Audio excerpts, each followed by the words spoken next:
A 1986 Newsweek cover claimed a 40-year-old college-educated woman had a better chance of being unalived by a terrorist than of finding a husband. But it shaped how millions of women thought about ambition, timing, and love. Decades later, the demographics have shifted in ways nobody predicted. The crunch didn't disappear. It just changed shape. Before I continue, please give this video a thumbs up and share it with your friends, so more people can discover this content. I'm on a mission to hit 1,000 subscribers, so if you haven't already, please subscribe. Every single one counts and helps this channel grow. The marriage crunch entered public consciousness through a 1986 Newsweek cover story, which claimed that highly educated women, especially those over 30, faced dramatically reduced odds of ever marrying. The piece argued that as women pursued higher education and careers, they narrowed their acceptable dating pool to a smaller subset of equally or better qualified men. Add in the tendency for men to marry younger women, and the conclusion seemed grim.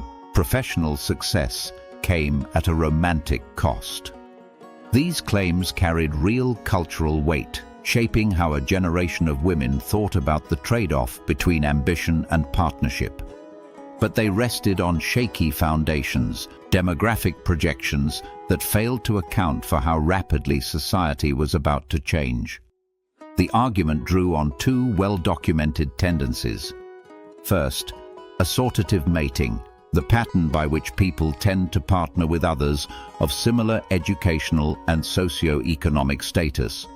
Second, traditional hypergamy, the social expectation that women should marry up, seeking partners with equal or greater status, income, or education. Taken together, these two tendencies created a perceived mismatch. As women rose in status, their self-defined pool of acceptable partners shrank, while men faced no equivalent constraint. The logic was internally consistent, but it depended on preferences and demographics remaining static. They didn't.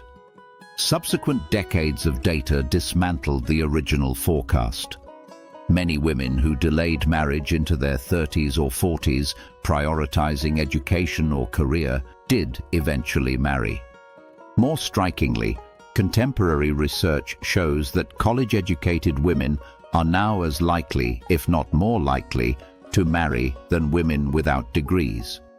While higher education tends to delay the timing of marriage, it does not reduce the overall likelihood. If anything, it is associated with greater long-term marriage rates, partly due to increased economic stability and a tendency toward partnering with similarly educated individuals. The original narrative failed to anticipate the scale of social change that was already underway. Shifting gender norms, a dramatic increase in female participation in higher education, and evolving attitudes about when and whether to marry. The 1986 Newsweek study itself was later widely criticized by demographers for methodological errors, and the magazine published a partial retraction. The statistic that a 40-year-old college-educated woman had only a 2.6% chance of marrying was, by later measures, wildly overstated. That doesn't mean the underlying tension has disappeared, it has simply evolved. Today in the United States, women outnumber men in higher education by a significant margin, earning the majority of bachelor's and postgraduate degrees.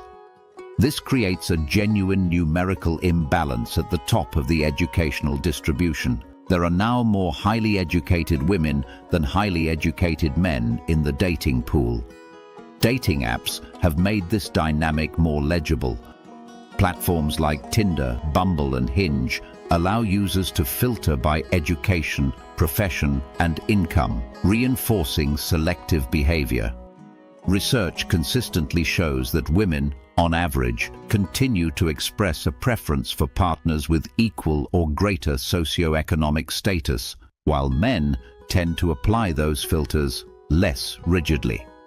For high-earning, highly educated women, this can produce a paradox. The very achievements that expand opportunity in most domains can, if preferences remain narrow, reduce the number of compatible matches. Income trends add a further layer of complexity. In several US cities, young women now out-earn their male peers. While this reflects meaningful progress toward economic equality, it can put pressure on relationships structured around traditional expectations of male breadwinning. Studies suggest couples where women significantly out-earn their partners can face social and psychological friction, though attitudes in this area are shifting, particularly among younger generations. It would be wrong to read this as evidence that success is a liability. The more accurate framing is that partner preferences, forged partly by cultural norms that predate the current economic reality, haven't always kept pace with how quickly those material conditions have changed. The core claim of the original marriage crunch, that education and age mechanically reduce a woman's marriage prospects, is not supported by modern data. What the evidence does show is that preferences, demographics, and social norms interact in ways that are genuinely complex, and that those interactions produce different experiences for different people.